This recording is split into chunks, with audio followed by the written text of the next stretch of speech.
السلام علیکم ورحمۃ اللہ وبرکاتہ۔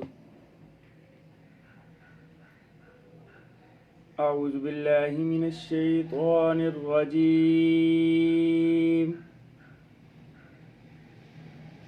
بسم اللہ الرحمن الرحیم۔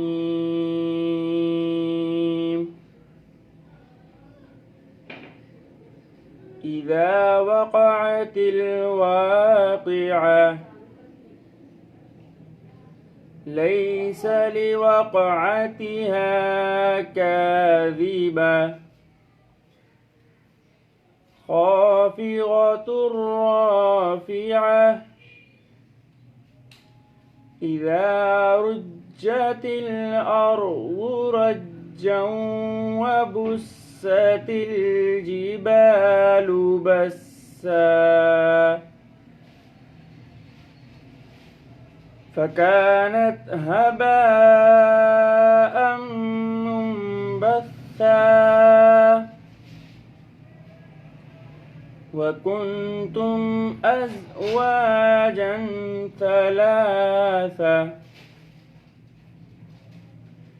فأصحاب الميمنة ما أصحاب الميمنة وأصحاب المشأمة ما أصحاب المشأمة والسابقون السابقون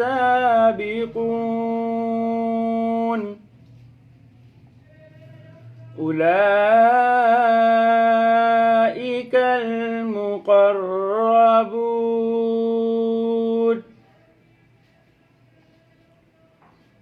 في جنات النعيم ثلة من الأولين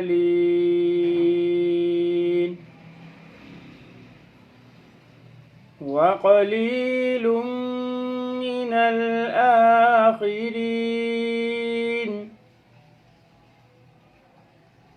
على سرر موضونة متكئين عليها متقابلين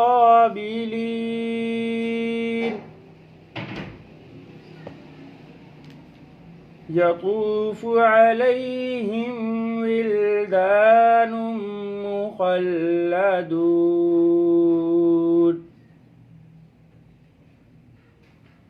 بأكواب وأباريق وكأس من معين لا يصدعون عنها ولا ينزفون صدق اللہ العظیم۔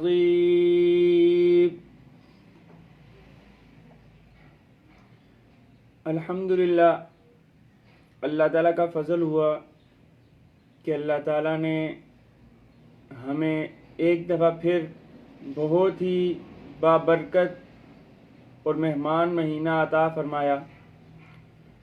میری طرف سے تمام سامعین کو رمضان الکریم کی مبارکباد ہو۔ اللہ کا شکر ہے کہ ہمارا درس قرآن ترتیب وار جس طرح ہم نے نصاب متعین کیا تھا چل رہا ہے۔ سورۃ الفاتحہ کے بعد سورۃ الیاسین اور اس کے بعد سورۃ الرحمن، اور آج الحمدللہ ہم سورۃ الواقعہ شروع کر چکے ہیں۔ ابھی آپ نے آیت نمبر 1 سے آیت نمبر 19 تک تلاوت سماعت فرمائی۔ درس قرآن کے ساتھ آج 1 یا 2 منٹ میں آپ کو ضروری باتیں جو رمضان کریم کے بارے میں آپ کریں تو آپ کے لیے بہت فائدہ ہوگا۔ بے حد فائدہ. رمضان میں تو نیکی کا کوئی بھی کام کیا تو اس کا بڑھ چڑھ کر اجر ملتا ہے. تو آپ اس طرح کا کوئی بھی کام شروع کریں رمضان کریم میں خاص طور پر، تو وہ آپ کی زندگی کا حصہ بنتا جائے گا. آج کا درس تھوڑا سا لمبا بھی ہو سکتا ہے، اور دوسری بات کہ قیامت کے بارے میں بہت ہی اعلیٰ قسم کی معلومات اللہ تعالیٰ نے بتائیں کہ آپ کیسے زندگی گزاریں تو کن لوگوں میں ہوں گے. پھر اللہ تعالیٰ نے قیامت کا منظر سارا بیان کیا ہے. تو درس کے آخر میں انشاءاللہ میں رمضان کیسے گزاریں، رمضان میں کون سی خاص عبادات کریں، 2 یا 3 منٹ آپ کو اس پر مختصر بتاؤں گا تاکہ آپ اچھے سے اچھا رمضان کریم گزار سکیں. ابھی سب سے پہلے ہم نے جن آیات کی تلاوت کی انہی آیات کا ترجمہ دیکھتے ہیں اور پھر ان کی تفسیر کی طرف جائیں گے. اللہ تعالیٰ فرماتے ہیں اذا وقعت الواقعہ، جب واقعہ ہوگی واقعہ ہونے والی، لیس لوقعتها کاذبہ، نہیں ہے اس کے واقعہ ہونے میں کاذبہ کوئی جھوٹ، خافضۃ پست کرنے والی ہے، رافعۃ بلند کرنے والی ہے، اذا رجت الارض جب زمین ہلا دی جائے گی، رجن ہلا دینا، وبست الجبال اور پہاڑ ریزہ ریزہ کر دیے جائیں گے، بسن ریزہ ریزہ کر دینا، فکانت پس ہو جائیں گے یہ پہاڑ، ہباءم گرد و غبار کی طرح، منبثا اڑتا ہوا، وکنتم ازواجا ثلاثا اور تم 3 قسم کے لوگ ہو جاؤ گے، فاصحاب المیمنہ پس دائیں ہاتھ والے، ما اصحاب المیمنہ کیا ہی اچھے ہیں دائیں ہاتھ والے، واصحاب المشأمہ اور بائیں ہاتھ والے، ما اصحاب المشأمہ کیا ہی برے ہیں بائیں ہاتھ والے، والسابقون السابقون اور سبقت کرنے والے تو سبقت کرنے والے ہی ہیں، اولئک المقربون یہی لوگ اللہ کے مقرب ہیں، فی جنات النعیم نعمتوں کے باغوں میں ہوں گے، ثلۃ من الاولین پہلے لوگوں میں سے بڑی جماعت ہوگی، وثلۃ من الآخرین اور پچھلے لوگوں میں سے یا بعد والے لوگوں میں سے تھوڑے سے ہوں گے، علی سرر ایسی کرسیوں پر ہوں گے، موضونہ جو سونے کی تاروں سے بنی ہوئی ہوگی، متکئین علیہا ٹیک لگائے ہوئے ہوں گے ان کرسیوں پر، متقابلین آمنے سامنے بیٹھے ہوں گے، یطوف علیہم ولدان پھریں گے ان میں بچے، مخلدون ہمیشہ رہنے والے، باکواب پیالے لے کر، واباریک اور جگ لے کر، وکأس اور پھر پیالے، من معین نتھری ہوئی صاف شفاف شراب کے ساتھ، لا یصدعون عنہا نہ سر درد میں مبتلا ہوں گے اس کی وجہ سے، ولا ینزفون اور نہ ہی بدحواس ہوں گے. سورۃ الواقعہ مکی سورت ہے، اس میں 96 آیات 96 آیات ہیں اور 3 رکوع ہیں. سورۃ الواقعہ کو سورۃ الواقعہ رکھنے، اس کا نام الواقعہ رکھنے کی وجہ تسمیہ جس کو کہتے ہیں، اور اسی طرح قیامت کے اور کون کون سے نام ہیں سب سے پہلے ہم یہ جانتے ہیں. اس کے بعد ہم سورۃ الواقعہ کی فضیلت جانیں گے کہ سورۃ الواقعہ کی کتنی اعلیٰ فضیلت ہے اور کتنی بہترین قرآن پاک کی یہ صورت ہے. پھر اس کے بعد آگے مختصر تشریح کی طرف جائیں گے. سب سے پہلے اس کا نام سورۃ الواقعہ ہے. لفظ واقعہ پہلے ہی آیت کریمہ میں موجود ہے، پہلی ہی آیت اذا وقعت الواقعہ کے اندر موجود ہے. قیامت کے بہت سارے اور بھی نام ہیں. اس کا ایک نام واقعہ، ایک نام رادفہ، ایک نام الحاقہ، ایک نام القارعہ، اسی طرح اور بھی کئی ناموں سے قیامت کو پکارا گیا. اس صورت میں قیامت کا ذکر ہے. قیامت میں نیکوں اور بروں کے ساتھ جو جو سلوک کیا جائے گا یا جو سلوک ہوگا ان کا ذکر ہے. احادیث میں آتا ہے کہ جو شخص رات کو ان کو پڑھ لے گا اس کے گھر میں کبھی فاقہ نہیں آئے گا. حضرت عبداللہ ابن مسعود رضی اللہ تعالیٰ عنہما بہت متقی پرہیزگار بہت ہی بڑے قرآن پاک کے مفسر گزرے ہیں. صحابی رسول رضی اللہ عنہ جب کوفہ کے گورنر تھے مگر ان کی مالی حالت انتہائی کمزور تھی. یہاں گورنر سے ایک بات میں آپ کو بڑی واضح بتاتا چلوں, آپ کو پتہ بھی ہوگا لیکن پھر بھی, کہ ان گورنروں سے مراد آج کل کے گورنر نہیں ہیں کہ جن کی لاکھوں کروڑوں میں تنخواہیں ہوں اور ان کو اتنا مال ملتا ہو کہ جس کا کوئی حساب ہی نہیں ہے. اس وقت کا گورنر عام غریب بندے سے بھی زیادہ غریب ہوتا تھا. کیوں؟ اس کو روز کی بس جتنا اس کی ضرورت ہے اس کے مقدار میں آٹا جو بھی دال وغیرہ تھی وہ ملتی تھی. سال میں صرف 2 مرتبہ اس کو جوڑے ملتے تھے کپڑے کے اور ایک جوتے کا جوڑا ملتا تھا. اور جو بندہ گورنر ہوتا تھا وہ اپنی تجارت اور اپنا کاروبار بھی نہیں کر سکتا تھا تاکہ عام لوگ یہ نہ سمجھیں کہ یہ رشوت لیتا ہے اور پتہ نہیں کیا کیا کرتا ہے. وہ اللہ تعالیٰ کے بڑے ہی نیک اور بڑے ہی برگزیدہ لوگ تھے. ان کے گھر جب کوئی مہمان آ جایا کرتا تھا تو وہ لوگ آپس میں مشورہ کرتے تھے کہ آج ہم تھوڑا کھائیں گے اور مہمان کا کھانا نکل آئے. اندازہ لگائیں کہ مہمان نوازی بھی اعلیٰ قسم کی کرتے تھے اور اپنا کھانا چھوڑ کر مہمان کو کھلاتے تھے. اتنی زیادہ سخاوت نہ اس سے پہلے کبھی ملتی ہوگی اور نہ اس کے بعد شاید ملے آپ کو. اس صورت کی فضیلتیں حضرت عبداللہ ابن مسعود رضی اللہ تعالیٰ عنہ بیمار ہو گئے تو حضرت عثمان غنی رضی اللہ تعالیٰ عنہ ان کی تیمارداری کے لیے گئے. وہاں جا کر دیکھا کہ یہ تو کافی زیادہ تکلیف میں ہے. فرمایا پریشان ہو؟ کہنے لگے اخاف ذنوبی, میں اپنے گناہوں کی وجہ سے پریشان ہوں.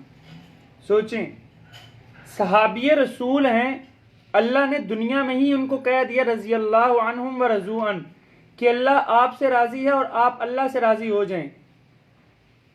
پھر بھی وہ کیا کہہ رہے ہیں کہ میں اپنے گناہوں کی وجہ سے پریشان ہوں. ان کو اتنی فکر ہوتی تھی کہ جن کو اللہ تعالیٰ نے دنیا میں اتنا نیک بنایا کہ ان کے رستے کو صراط مستقیم قرار دے دیا, پھر بھی وہ لوگ کیا کہہ رہے ہیں کہ ہمیں اپنے گناہوں کی وجہ سے پریشانی ہے. حضرت عثمان فرماتے ہیں کس چیز کی امید رکھتے ہیں آپ؟ تو صحابی رسول فرمانے لگے حضرت عبداللہ ابن مسعود کہ میں اللہ تعالیٰ سے اللہ کی رحمت کی امید رکھتا ہوں. حضرت عثمان نے فرمایا کہ اگر آپ اجازت دیں تو میں آپ کی کچھ مالی امداد کر دوں. تو حضرت عبداللہ ابن مسعود فرمانے لگے حضرت یہ جو عوام ہے نا یہ بڑی سطحی ذہن کے اور چھوٹے ذہن کے لوگ ہوتے ہیں. وہ سمجھیں گے کہ میں نے گورنری کی مد میں کچھ پیسے لے لیے ہیں اور گورنری کے حصے میں سے کچھ پیسے زیادہ لے لیے ہیں. اگر میں گورنر نہ ہوتا نا تو میں آپ کا ہدیہ اور آپ کا تحفہ ضرور قبول کر لیتا. اللہ آپ کو جزائے خیر عطا فرمائے. حضرت عثمان رضی اللہ تعالیٰ عنہ بھی نبی کریم صلی اللہ علیہ وسلم کی صحبت میں رہے تیسرے خلیفہ ہیں. بہت ہی صابر صحابی ہیں. ان کو اس سے ظالمانہ انداز سے قتل کیا گیا. لوگوں کی شہادت کی گواہی کوئی جگہ دے گی, کوئی قصبہ دے گا, کوئی علاقہ دے گا.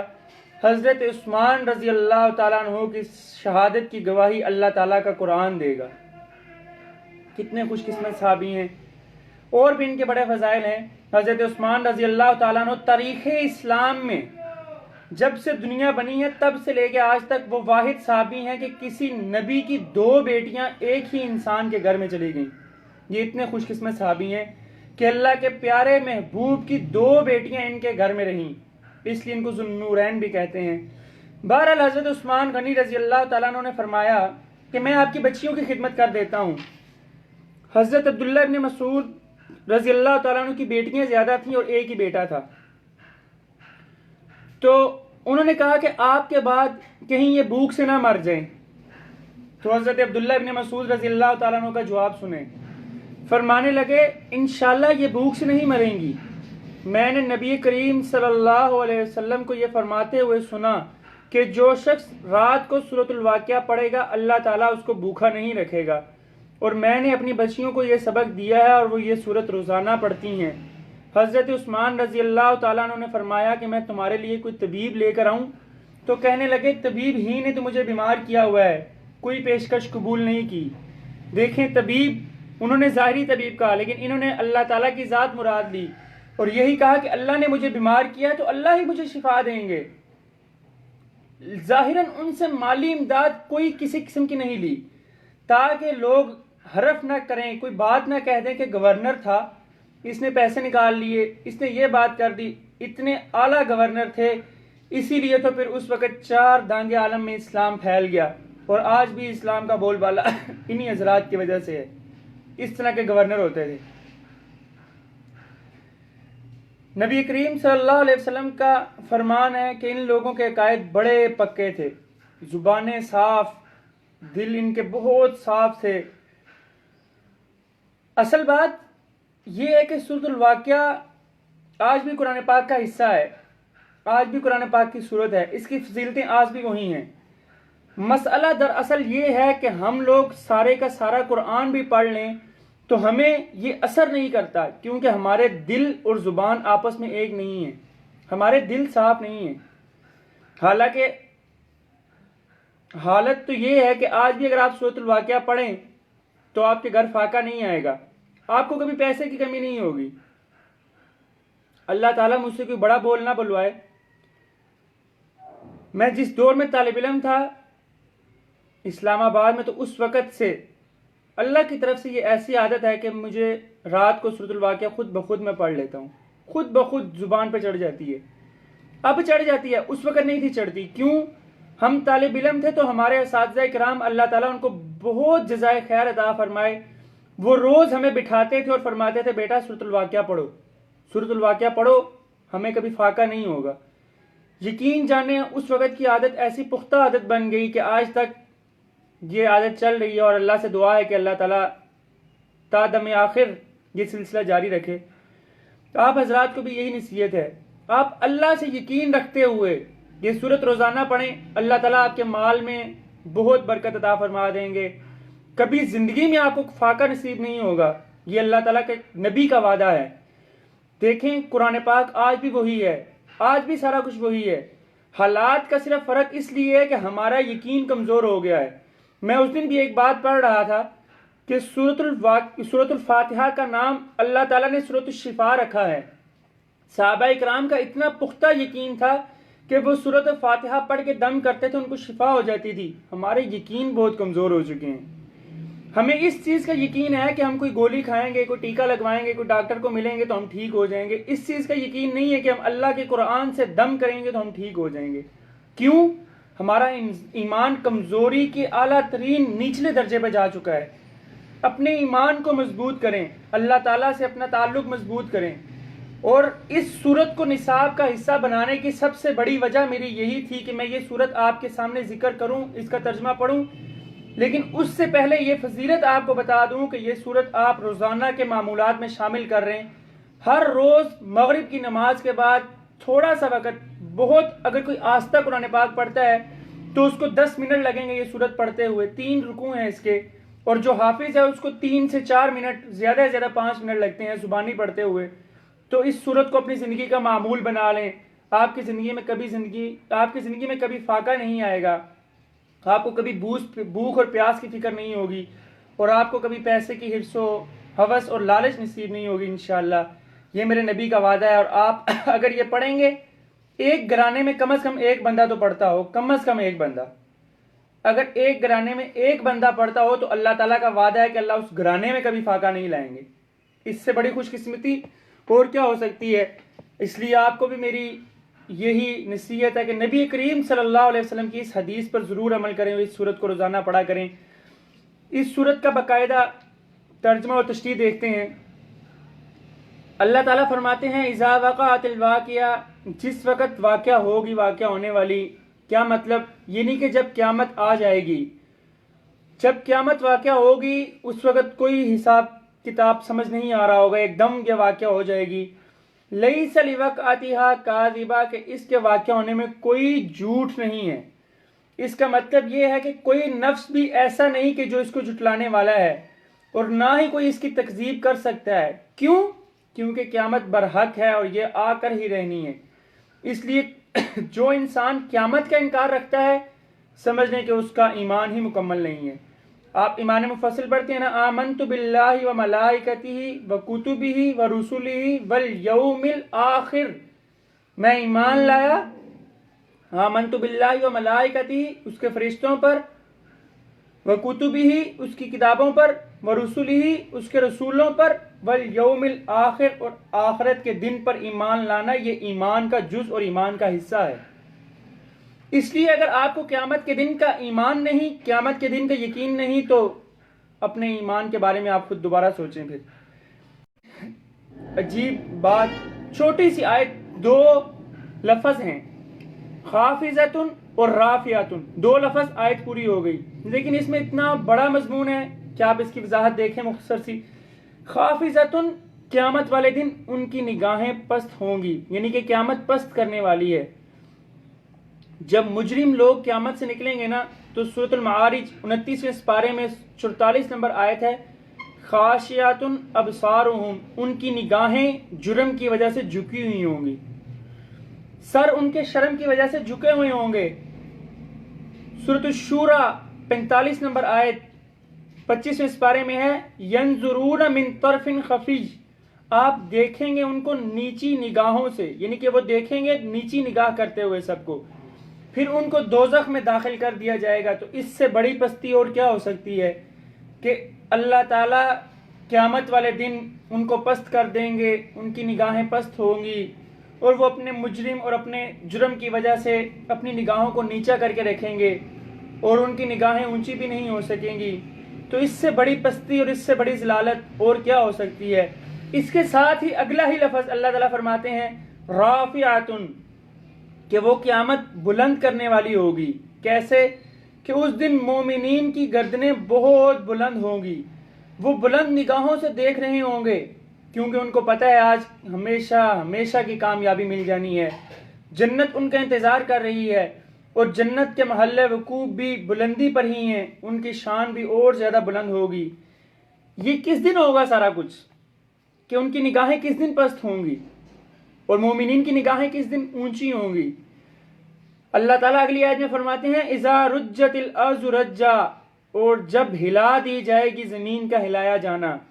اس کا مطلب ہے کہ زمین پر ایسا زلزلہ طاری کر دیا جائے گا، ایسا زلزلہ کہ زمین پر کوئی مکان باقی نہیں رہے گا، بلکہ صرف مکان تو درکنار۔ اگلی ہی آیت میں اللہ تعالیٰ فرماتے ہیں، وَبُسَّتِ الْجِبَالُ بَسًّا، اور ریزہ ریزہ کر دیے جائیں گے پہاڑ۔ آج پہاڑوں، کتنے اونچے اونچے پہاڑ آپ کو نظر آتے ہیں، کتنے مضبوط پہاڑ، اللہ تعالیٰ ان کو ریزہ ریزہ کر دیں گے، ٹکڑے ٹکڑے کر دیں گے، ہر شے برابر کر دی جائے گی، کوئی اونچ نیچ نہیں رہے گی۔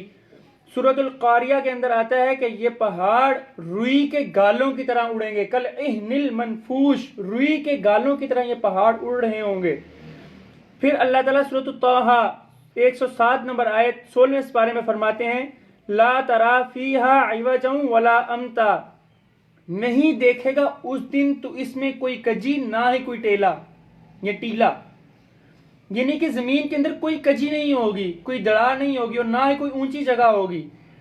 مشرق سے لے کر مغرب تک زمین کو ایسا ہموار اور ایسا برابر کر دیا جائے گا کہ اگر مشرق سے کوئی انڈا لڑکھڑا جائے تو وہ مغرب تک بغیر کسی رکاوٹ کے چلتا جائے گا، ایسی زمین ہموار کر دی جائے گی۔ سوچیں، پہاڑ کیا کچھ اس زمین کے اوپر ہے، سارا کچھ برابر کر کے ملیامیٹ کر کے برابر کر دیا جائے گا۔ تو یہ فرمایا کہ یہ پہاڑ بھی ریزہ ریزہ کر دیے جائیں گے۔ پھر اللہ تعالیٰ کیا فرماتے ہیں، فَكَانَتْ هَبَاءً مُنبَثًّا، پس ہو جائیں گے پہاڑ گرد و غبار اڑایا ہوا، کہ جیسے اڑایا ہوا گرد و غبار ہے اس طرح پہاڑ ہو جائیں گے۔ یہ بڑے بڑے مضبوط پہاڑ گرد و غبار کی طرح اڑ رہے ہوں گے، اور ایسے جیسے آج کل آندھی آتی ہے تو چیزیں اڑ رہی ہوتی ہیں، ایسے پہاڑوں کے ذرے ذرے کر کے اڑا دیے جائیں گے۔ یہ سب کچھ کب ہوگا؟ کہ جب نفخہ اولا ہوگا، یعنی کہ پہلی دفعہ جب سور پھونکا جائے گا اور پہلی دفعہ جب یہ سارے حالات واقع ہوں گے، پھر اس کے 40 سال بعد، کتنے؟ 40 سال بعد دوبارہ نفخہ ثانیہ، یعنی کہ دوبارہ سور پھونکا جائے گا۔ اسرافیل علیہ السلام سور پھونکیں گے۔ سورۃ الیاسین کے اندر ہم نے پڑھا وَنُفِخَ فِی الصُّورِ فَإِذَا هُم مِّنَ الْأَجْدَاثِ إِلَىٰ رَبِّهِمْ يَنْسِلُونَ، پس پھونکا جائے گا سور میں، پس وہ اچانک قبروں سے اٹھ کر اپنے پروردگار کی طرف دوڑیں گے۔ یہ دوسرے سور کا ذکر ہے کہ جب دوسرا بگل پھونکا جائے گا، دوسری دفعہ جب سور پھونکا جائے گا، اس وقت کیا ہوگا جب دوسرا سور پھونکا جائے گا؟ اللہ اکبر۔ آگے اللہ تعالیٰ فرما رہے ہیں انسان کیسے، دعا کریں کہ اللہ تعالیٰ ہمیں ان میں سے اچھی کیفیت میں رکھیں۔ آگے 3 کیفیات بیان ہو رہی ہیں، کل کے درس میں میں نے بتایا بھی تھا کہ 3 حالات آئیں گے، وہ کیا ہوں گے؟ سنیں۔ وَكُنْتُمْ أَزْوَاجًا ثَلَاثًا، اور ہو جاؤ گے تم اس دن 3 قسم پر۔ زوج کے معنی قسم، اصولی طور پر آدمیوں کی 3 ہی قسمیں ہوں گی۔ کون کون سی؟ انہی آیات میں آگے آ رہا ہے فَأَصْحَابُ الْمَيْمَنَةِ، دائیں ہاتھ والے۔ پھر آگے اللہ کیا کہتے ہیں؟ مَا أَصْحَابُ الْمَيْمَنَةِ، کیا ہی اچھے ہیں دائیں ہاتھ والے۔ ایک وہ ہوں گے جن کو نامہ اعمال دائیں ہاتھ میں دے دیا جائے گا۔ میں نے 2-3 دفعہ گزشتہ بھی ذکر کیا کہ وہ بڑے ہی خوش قسمت انسان ہوں گے، ان کی خوشی کی کوئی انتہا نہیں ہوگی۔ وہ اپنا اعمال نامہ لے کے دوڑ رہے ہوں گے کہ دیکھیں ہمیں نامہ اعمال دائیں ہاتھ میں مل گیا، ہم آج کامیاب ہو گئے، اس سے بڑی کامیابی اور کوئی نہیں ہے۔ سورۃ الحاقہ آیت نمبر 29 اس پارے کے اندر آتا ہے ہاؤم اقرؤوا کتابیہ، وہ کہہ رہے ہوں گے میرا اعمال نامہ پڑھ لو، یہ دیکھو میں کامیاب ہو گیا۔ کیوں؟ ان کو اعمال نامہ دائیں ہاتھ میں مل جائے گا۔ آج ہم دنیا کے امتحانات میں کامیاب ہوتے ہیں، کوئی ڈگری ملتی ہے تو ہم لڈو تقسیم کرتے ہیں، مٹھائیاں تقسیم کرتے ہیں، خوشیاں مناتے ہیں، پتہ نہیں کیا کچھ کرتے ہیں، حالانکہ آخرت کے امتحان کے مقابلے میں اس دنیا کی کوئی حیثیت نہیں۔ دعا کریں کہ اللہ تعالیٰ ہمیں تمام مسلمانوں کو آخرت کے امتحان میں کامیاب فرمائے اور ہمیں نامہ اعمال دائیں ہاتھ میں نصیب فرما دیں۔ اس کی مزید تفصیل آگے بھی آئے گی، مزید کے دائیں ہاتھ والے اور کیا ہی اچھے ہیں دائیں ہاتھ والے، مزید وضاحت انشاءاللہ وہاں پر ذکر کی جائے گی۔ آج اس سے اگلی آیت دیکھتے ہیں وَأَصْحَابُ الْمَشْأَمَةِ، اور بائیں ہاتھ والے، مَا أَصْحَابُ الْمَشْأَمَةِ، کیا ہی برے ہیں بائیں ہاتھ والے، العیاذ باللہ، اللہ تعالیٰ کی پناہ۔ اللہ تعالیٰ فرما رہے ہیں کہ کیا ہی برے ہیں بائیں ہاتھ والے۔ فرشتے پیچھے سے آ کر بڑی بے پرواہی سے ان کو بائیں ہاتھ میں نامہ اعمال پکڑائیں گے اور ان کو گھسیٹ کر جہنم میں لے جائیں گے۔ جب ان کو بائیں ہاتھ میں نامہ اعمال ملے گا، پرچہ ملے گا، تو یہ کیا کہیں گے؟ سورۃ الحاقہ کی آیت نمبر 25 کے اندر آتا ہے یا لیتنی، ہائے کاش، ہائے کاش، لم اوت کتابیہ، کہ مجھے میرا نامہ اعمال دیا ہی نہ جاتا۔ یا لیتہا کانت القاضیہ، کاش کہ میں جب مرا تھا تو مرا ہی رہ جاتا، کاش کہ میں پکا ہی مر جاتا۔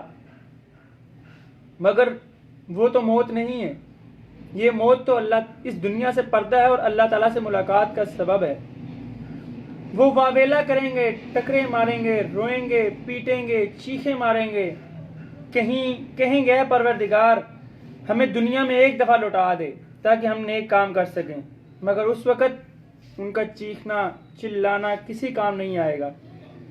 آج اللہ تعالیٰ نے ہر چیز سے آگاہ کر دیا ہے کہ یہ نیکی کا رستہ ہے، یہ بدی کا رستہ ہے، لہٰذا وقت ضائع کرنے کی بجائے اس سے فائدہ اٹھائیں۔ میں نے آپ کو بتایا شروع میں کہ رمضان کریم کی بہت بابرکت ساعتیں شروع ہو چکی ہیں، ان سے تو جتنا بھی فائدہ اٹھائیں آپ کم ہیں۔ آپ 24 گھنٹے کی زندگی کو ایک معمول کے مطابق کر لیں، انشاءاللہ پورا سال آپ کی زندگی ویسے ہی معمول کے مطابق رہے گی۔ اگر کوئی یہ سمجھے جیسے آج کل کے لوگ سمجھتے ہیں، یہ حقیقت بات ہے، شاید آپ کو بری بھی لگے اور کڑوی بھی لگے۔ آج کل ہم کہتے ہیں کہ ہم جوان ہیں، ابھی عبادت کر کے کیا کرنا ہے، بوڑھے ہوں گے عبادت کر لیں گے، ابھی تو بڑی زندگی پڑی ہوئی ہے، اللہ کو راضی کرنے کے لیے بڑھاپا ہے نا۔ یاد رکھیں یہ آپ کی غلط فہمی ہے۔ جوان ہیں، تندرست ہیں تو اللہ کا شکر ادا کریں اور ابھی عبادت کر لیں۔ سوال قیامت میں یہی ہوگا کہ تم نے اپنی جوانی کہاں گزاری. پھر موت تو بھی بہت دور ہے. تو یہ بڑی بیوقوفوں والی بات ہے. موت تو بچوں کو بھی آ جاتی ہے. آگے بچوں کا ذکر بھی آئے گا ابھی اسی آج کے درس میں آپ کو بتاؤں گا کہ اگر بچپن میں بچے فوت ہو جائیں تو وہ کیا کریں گے. موت تو بچوں کو بھی آ جاتی ہے اور موت تو جوانوں کو بھی آ جاتی ہے. موت کا کوئی وقت تو متعین نہیں ہے. وہ شاعر نے کہا تھا نا ایک دن مرنا ہے آخر موت ہے, کر لے جو کرنا ہے آخر موت ہے. کہ آج کا دن اگر آپ کو نصیب ہو گیا تو آپ اللہ کا شکر ادا کریں کہ اللہ نے آپ کو یہ سانسیں عطا کر دیں اور آپ اللہ کو راضی کر لیں. کیا پتہ کل کا سورج آپ کو دیکھنا نصیب ہے بھی کہ نہیں. موت کا وقت متعین نہیں کیا, یہی تو اللہ تعالیٰ کی حکمت ہے تاکہ ہر وقت انسان اللہ ہی کی طرف متوجہ رہے. اگر اللہ تعالیٰ بتا دیتے کہ تمہیں 50 سال کے بعد فوت ہونا تو انسان 40 سال ناشکری کرتا اور آخری 10 سال توبہ کر لیتا. انسان ہے نا, یہ ان کی فطرت ایسے ہے. اللہ نے موت کا وقت نہیں بتایا, کیا پتا کل کس کو موت آ جائے. آج کئیوں کو موت آ جائے, اسی لیے اللہ کہہ رہے ہیں لوٹ آؤ اس سے پہلے کہ لوٹا دیے جاؤ.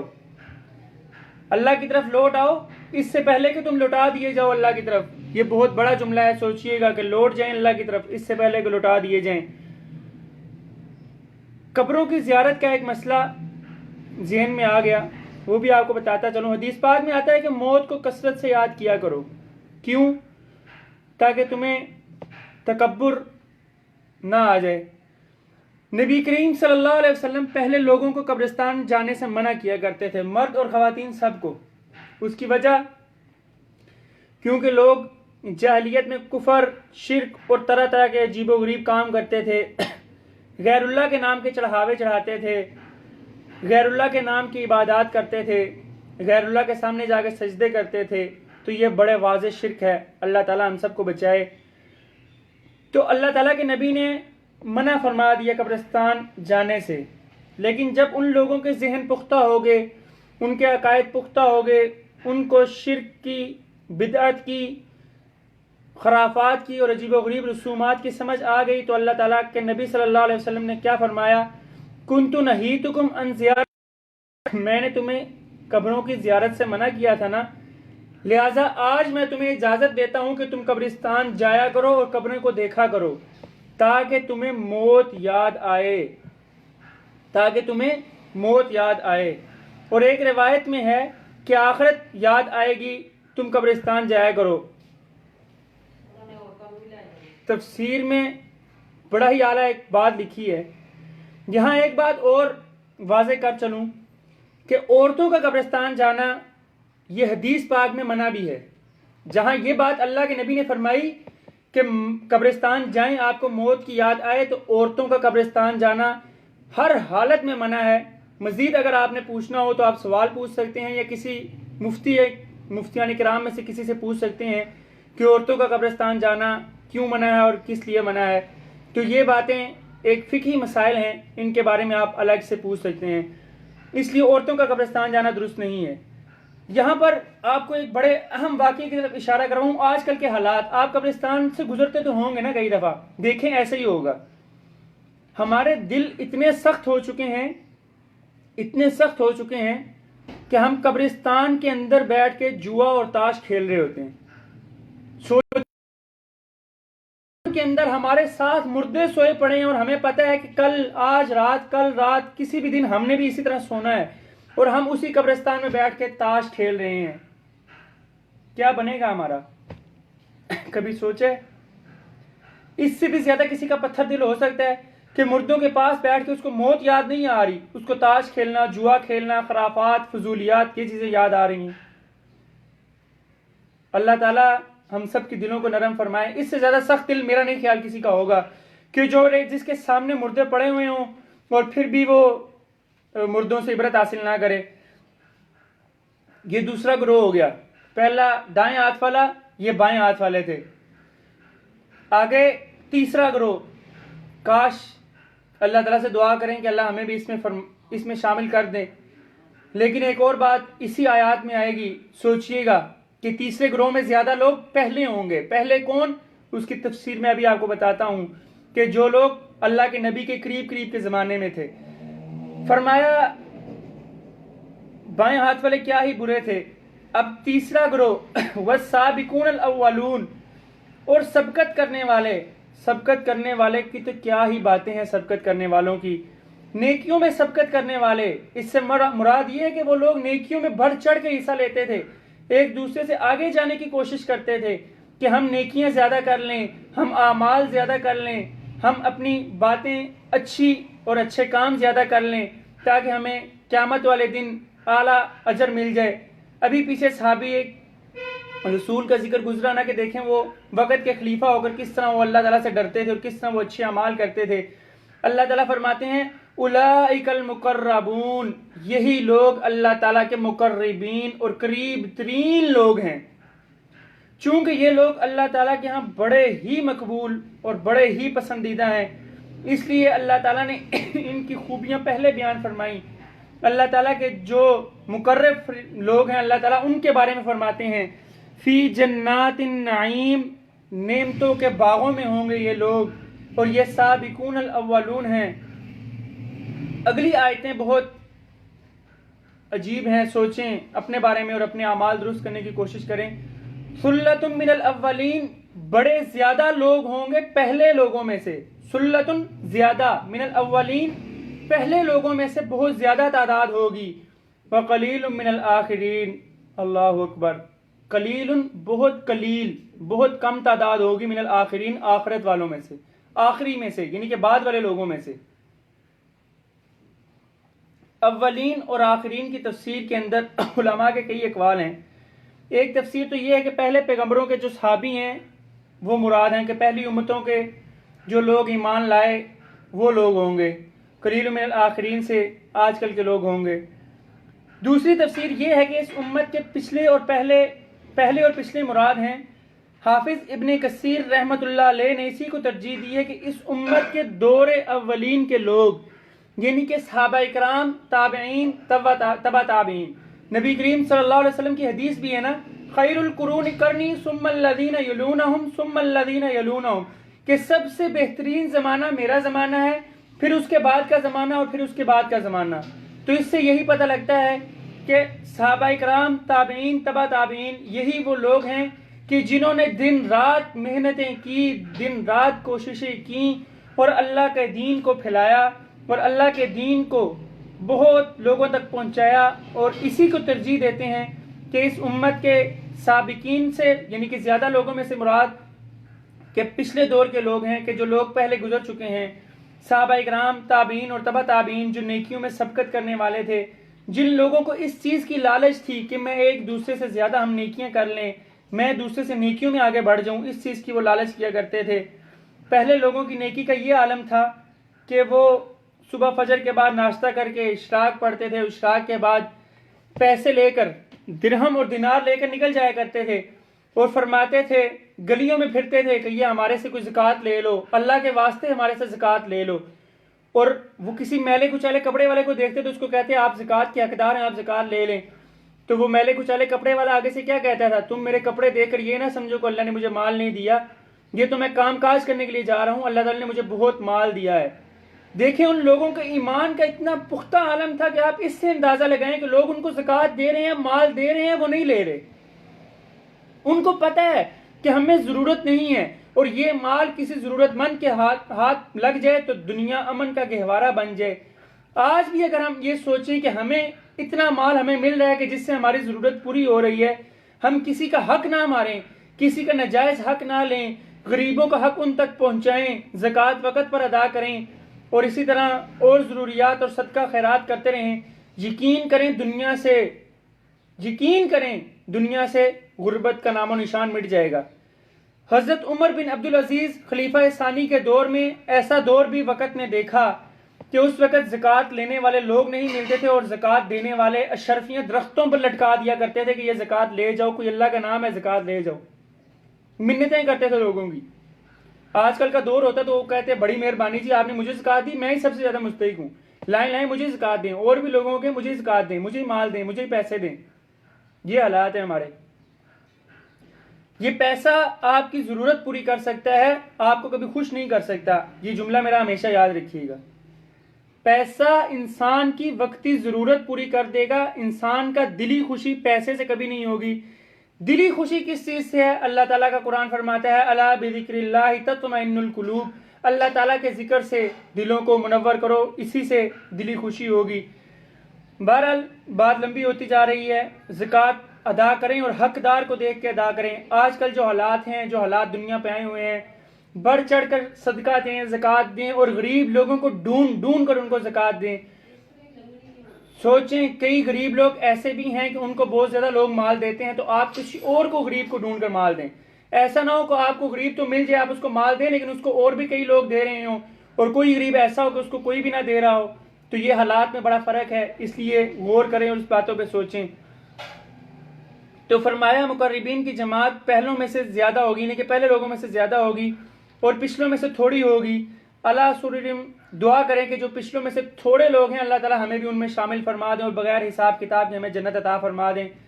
یقین کریں ہمارے اعمال اس قابل نہیں ہیں کہ ہم اللہ کے سامنے پیش کر سکیں۔ آپ میں سے ہر کوئی انسان اپنے بارے میں بہتر جانتا ہے۔ ہو سکتا ہے آپ کو ظاہری انسان دوسرا دیکھ کر اچھا نظر آتا ہو، لیکن اس کے دل کے بید، دلوں کے راز وہ اللہ تعالیٰ کی ذات جانتی ہے اور اس کے معاملات اللہ جانتا ہے۔ اور یہ بھی ہو سکتا ہے کہ آپ کو ظاہری کوئی برا نظر آتا ہو لیکن وہ اللہ تعالیٰ کے ہاں بہت ہی مقبول ہو۔ اس لیے کسی کو برا بلا نہ کہیں، اپنے بارے میں سوچیں کہ ہم نے اللہ کے سامنے پیش ہونا ہے، میرے پاس کیا اعمال ہیں۔ فرض کریں کہ آج کی رات ہماری قبر میں ہے تو ہمارے پاس کیا اعمال ہے کہ ہم اللہ کو دکھائیں، کیا بات ہے کہ ہم اللہ کے سامنے پیش کریں۔ سوچیں۔ اللہ سرر موزونہ، سرر سریر کی جمع، اس کے معنی کرسی کے، موزونہ کا معنی سونے کے تاریں۔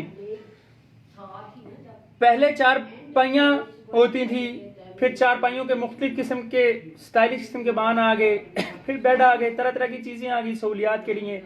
بیڈوں پہ ایسے ایسے گدے آ گئے کہ لوگ آرام دہ اس پہ سوتے ہیں۔ قیامت والے دن سونے کی بنی ہوئی چارپائیاں اور سونے کے بستر آپ کو ملیں گے، سونے کے بنے ہوئے بیڈ اور سونے کے بنی ہوئی چیزیں آپ کو ملیں گی۔ کرسیاں بھی سونے کی ہوں گی، بیڈ بھی سونے کے ہوں گے۔ متکئین علیہا متقابلین، ان کرسیوں پر ٹیک لگائے ہوئے یوں آمنے سامنے بیٹھے ہوں گے۔ ایسا نہیں ہوگا کہ میری پشت کسی کی طرف ہو رہی ہو۔ ہمارے ہاں بھی اور ویسے بھی کسی کی پشت کسی کی طرف ہو رہی ہو تو وہ خفت محسوس کرتا ہے نا، ایک برا پن محسوس کرتا ہے۔ تو اللہ تعالیٰ فرماتے ہیں آمنے سامنے ہوں گے، کسی کی پشت نہیں ہو رہی ہوگی بلکہ آمنے سامنے بیٹھے ہوئے ہوں گے۔ یطوف علیہم ولدان، کہ جو چھوٹے بچے ہیں یہ اس دن پھر رہے ہوں گے گلیوں میں، مخلدون، جو ہمیشہ ہمیشہ اس میں رہیں گے۔ اس کے اندر علماء کے دو اقوال ہیں۔ آپ کے جو بچے بچپن میں فوت ہو گئے وہ بھی جنت میں پھر رہے ہوں گے، خدمت کر رہے ہوں گے، کتنے خوش قسمت ہے، دیکھیں وہ جنت میں بھی خدمت گار ہوں گے اور جنت میں ہی ہوں گے۔ اور ایک روایت میں یہ بھی آتا ہے، علماء کا یہ بھی قول ہے، علماء یہ بھی فرماتے ہیں کہ جو کافروں کے بچے بچپن میں فوت ہو جائیں گے وہ بھی جنت کے خادمین میں سے ہوں گے، کیونکہ اللہ تعالیٰ نے بچوں کو فطرت کے مطابق پیدا فرمایا، بعد میں اس کے ماں باپ اس کو عیسائی بنا دیتے ہیں، یہودی بنا دیتے ہیں، مسلمان بنا دیتے ہیں۔ اس لیے جو بچہ بچپن میں فوت ہو جائے وہ جنت میں ہی جائے گا، اور یہ بچے آپ کی قیامت والے دن شفاعت کریں گے۔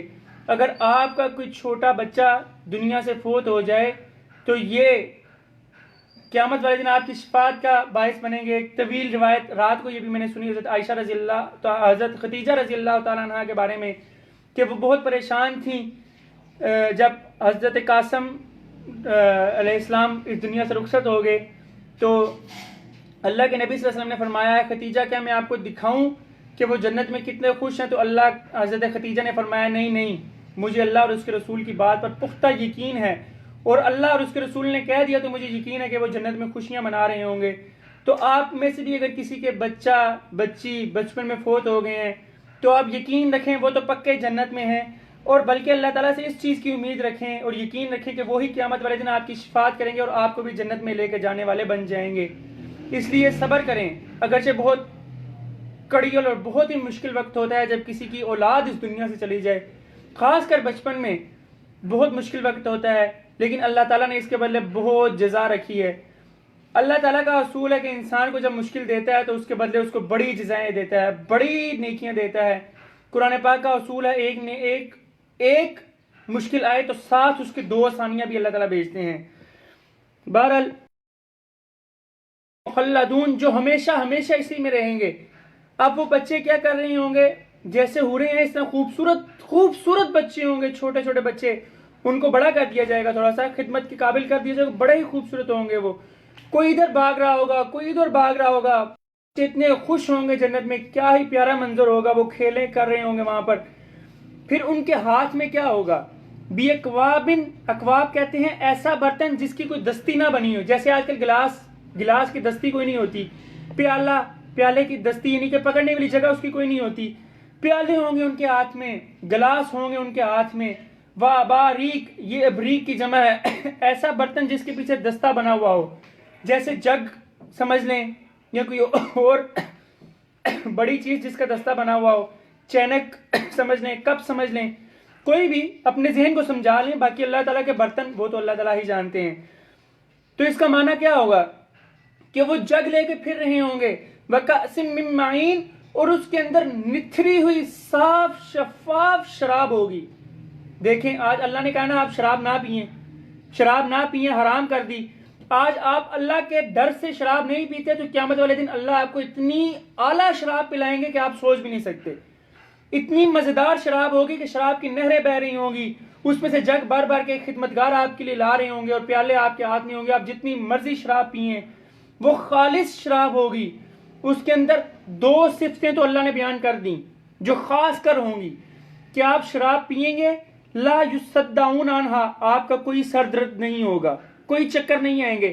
آج کل دنیا کی شرابیوں کو آپ نے دیکھا ہی ہوگا، مجھ سے زیادہ آپ بہتر جانتے ہیں کہ باہر جو لوگ شراب پی لیتے ہیں تو ان کو کیا حال ہے، ان کا چکر آ رہے ہیں، گر رہے ہیں، کبھی ادھر، ان کو اپنا بھی ہوش نہیں ہے، ایک نشہ سے چھا جاتا ہے. اسی لیے تو اللہ تعالیٰ نے حرام کی ہے. اللہ تعالیٰ نے جو چیزیں حرام کی ہیں یقین کریں دل کے ساتھ کہ اس کے اندر دنیا کی بھی کوئی نہ کوئی بلائی ہے اور آخرت کی بھی کوئی بلائی ہی ہے. اس لیے اللہ نے جو چیزیں حرام کی ہیں ان کو چھوڑ دیں اور جو اللہ نے حلال کی ہیں ان کو خوشی سے قبول کر لیں. آگے دنیا کی شراب کے متعلق آپ کو میں نے بتایا ابھی کہ وہاں پر کیسے چکر آ رہے ہوتے ہیں اور کیا ہوگا. امام بخاری رحمۃ اللہ علیہ نے صدا یستدعون یعنی صدا کا معنی یہ کیا ہے کہ وجع البطن، پیٹ درد، مروڑ. کوئی پیٹ درد نہیں ہوگا، پیٹ سارا صاف ہو جائے گا، کوئی مروڑ نہیں اٹھے گا آپ کو، آپ کا سر درد نہیں ہوگا کسی قسم کا بھی، کوئی وہاں پر شراب کی وجہ سے مسئلہ نہیں ہوگا، بلکہ آپ کو خوش ذائقہ اور سکون دے گی وہاں کی شراب. پھر کیا ہوگا، ولا ینزفون، نہ ہی آپ بدحواس ہوں گے. ایسا نہیں ہوگا کہ آپ شراب پی کے اپنے ہوش و حواس کھو بیٹھیں، جیسا کہ یہاں کے دنیا کی شراب پی کر انسان اپنے ہوش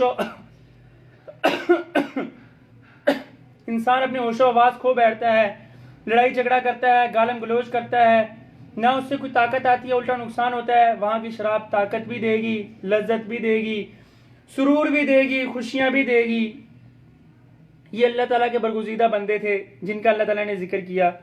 آج کا درس سپیڈ بھی کچھ میری زیادہ تھی اس لیے کہ ہمارا درس بہت زیادہ تھا، وقت بھی کافی زیادہ ہو چکا ہے، اسی لیے میں نے تھوڑی سی تیز پڑھا تاکہ ہم اس کو زیادہ سے زیادہ پڑھ سکیں اور صحیح طرح سمجھ سکیں. آپ بعد میں بار بار سن لیں، انشاءاللہ آپ کو ساری باتیں. اللہ تعالیٰ سے یقین رکھتا ہوں اور اللہ سے امید کرتا ہوں کہ اللہ تعالیٰ نے مجھ سے جو باتیں کہلوائیں انشاءاللہ یہ بات آپ کی سمجھ میں آ جائیں گی. آپ بار بار سنیں تو آپ کو آسانی سے سمجھ آ جائیں گی. میں نے درس کے شروع میں بتایا تھا کہ رمضان کریم کیسے گزاریں، اس کے بارے میں بہت مختصر بات. دیکھیں رمضان کریم کی ہر گھڑی قبولیت کی گھڑی ہے. آپ 2 سے 3 کام کر لیں، آپ کا رمضان بڑا اچھا گزر جائے گا. روزہ رکھیں، کوشش کریں کم سے کم باتیں کریں، دنیاوی باتیں کم سے کم کریں. کیا کریں کیا؟ اگر باتیں کم کریں تو اس کا بدلہ بھی تو ہونا چاہیے نا. یعنی کہ انسانی زبان ہے، اس کو تو عادت ہے بولنے کی، فر لگی رہتی ہے ہر ٹائم. کوئی نہ کوئی انسان کے منہ میں جو بات ہے بولتا ہی رہتا ہے، انسان کی فطرت ہے. آپ کریں کیا؟ نیکی کی بات.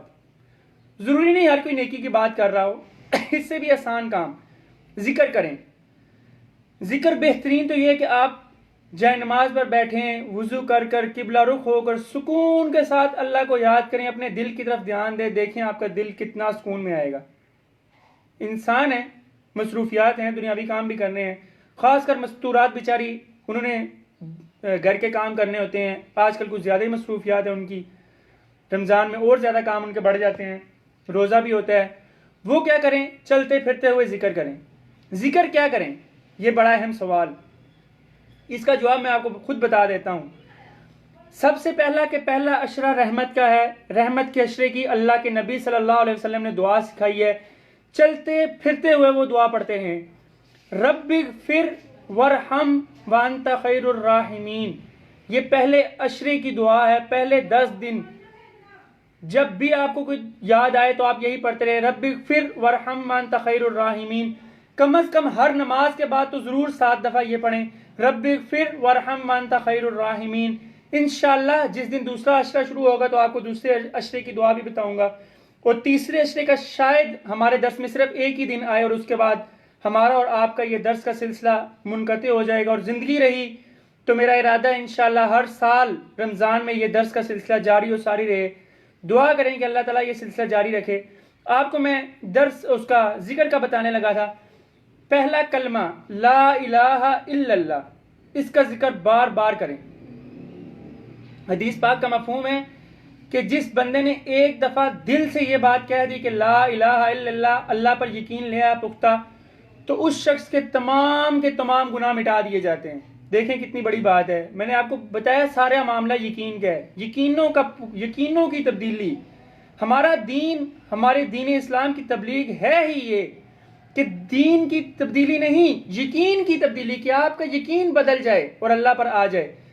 تو لا الہ الا اللہ کی ایک تسبیح صبح، ایک تسبیح شام، یا جتنا آپ چلتے پھرتے پڑھ سکتے ہیں آسانی کے ساتھ، اپنے آپ کو مشقت میں نہ ڈالیں، آسانی کے ساتھ۔ اس سے کیا ہوگا، آپ تسبیح ہاتھ میں رکھیں، اپنی انگلیوں پر ذکر کرتے رہیں، جب آپ کی زبان ذکر کرے گی تو آپ دنیا کی باتیں کم سے کم کریں گے۔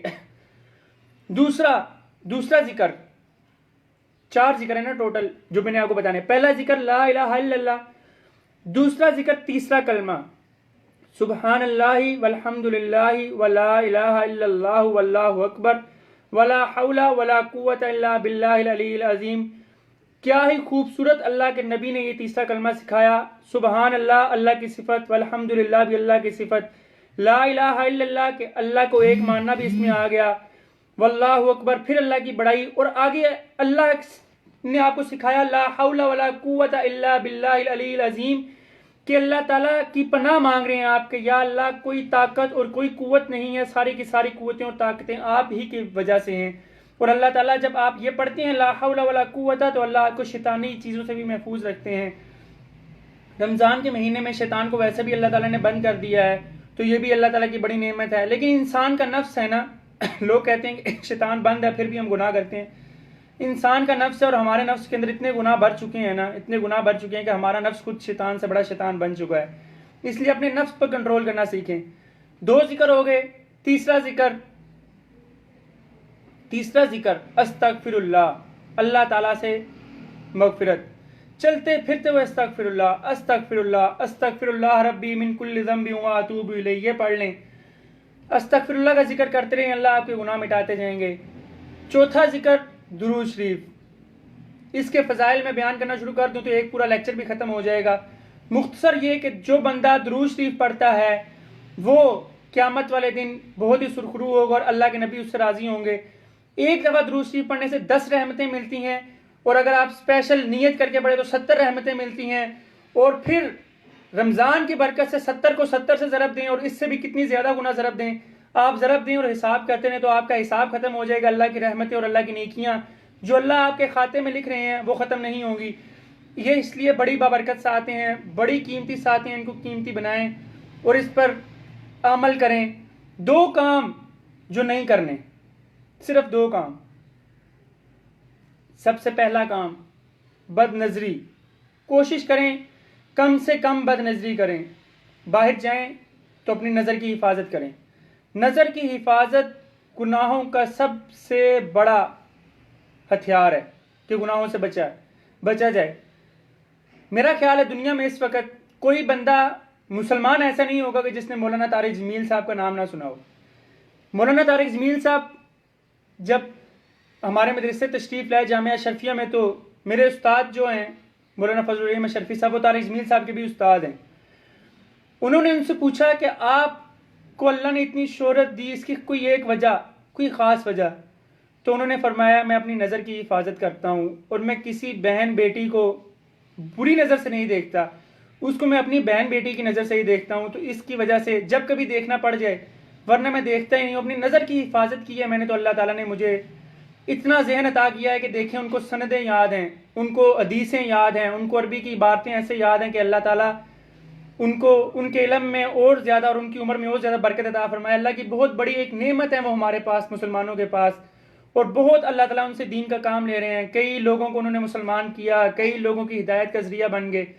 یہ نظر کی حفاظت, ایک کام نظر کی حفاظت کریں, دوسرا کام صلہ رحمی کریں, بڑھ چڑھ کر نیکیوں کے کام کریں. جہاں تک آپ کی بساط ہے, جہاں تک آپ کر سکتے ہیں, چھوٹے سے چھوٹا صدقہ کریں. روزانہ کی بنیاد پر 1 روپیہ, 2 روپے, 5 روپے, 10 روپے صدقہ کریں. آپ کو کوئی روز فقیر نہیں آتا تو آپ اس کے حصے کا صدقہ نکالتے جائیں, آپ آخر میں صدقہ کر دیں, اور آخر میں صدقہ فطر بھی دیں. اس سے آپ کے روزے پاک ہو جائیں گے. یہ رمضان کو گزارنے کی بڑی بابرکت گھڑیاں, بڑی بابرکت ساتیں ہیں. سب سے بڑھ کر جو ذکر ہے اور جو محنت ہے, نماز کبھی آپ کی نہ چھوٹے. اس پورے روزوں میں اگر 30 دن آپ نماز کی پابندی کر لینا, باقی ذکر تو سارے بعد میں نا, نماز تو پہلے فرض ہے, نماز روزے سے بھی پہلے فرض ہے. نماز کی پابندی کر لیں تو سارے کے سارے ذکر آپ کے کام آ جائیں گے. اور اس کے بعد سب سے بڑا ذکر اس مہینے کا ذکر قرآن پاک. یہ مہینہ ہی قرآن والا مہینہ ہے. شہر رمضان الذی انزل فیہ القرآن, اللہ تعالیٰ نے اس مہینے میں قرآن پاک نازل فرمایا. قرآن پاک کا نزول اس مہینے میں ہوا, اس لیے اس مہینے میں جتنا زیادہ ہو سکے قرآن پاک پڑھیں, جتنا زیادہ ہو سکے قرآن پاک پڑھیں. جب بھی آپ کو موقع ملے قرآن پاک پڑھیں. بہت ہی اگر آپ کمزور ہیں, بہت ہی لاچار ہیں, بہت سلو پڑھتے ہیں, تو 1 سپارہ اپنے پورے 24 گھنٹے میں معمولات میں 1 سپارہ کم از کم پڑھیں. اگر نہیں پڑھ سکتے اتنا, اس سے کم تو نہیں, اتنا ضرور پڑھیں کہ آپ کے 29ویں روزے تک یا 29ویں شعبان تک, 29ویں روزے تک 29ویں رات تک آپ کا قرآن پاک مکمل ہو جائے. اور وہ اللہ تعالیٰ کے ہاں اگر ایک قرآن پاک بھی پڑھا ہوا قبول ہو جائے تو یقین کریں آپ کی نجات کے لیے کافی ہو جائے گا. درس بہت لمبا ہوتا جا رہا ہے, میرے ذہن میں اور باتیں بھی آ رہی ہیں, لیکن آج اسی پر اکتفا کرتے ہیں. اللہ تعالیٰ سے دعا ہے کہ اللہ تعالیٰ ہمیں رمضان المبارک کی اس بابرکت ساعتوں کو اچھے سے اچھا اور نیکیوں میں گزارنے کی توفیق عطا فرمائے, اور اللہ تعالیٰ اس رمضان کے بدلے میں ہماری مغفرت فرمائے, اور اپنی رحمت سے ہمیں نیکیاں کرنے کی توفیق عطا فرمائے, اور تمام کی تمام برائیوں سے ہمیں نجات عطا فرمائے. وآخر دعوانا ان الحمد للہ رب العالمین.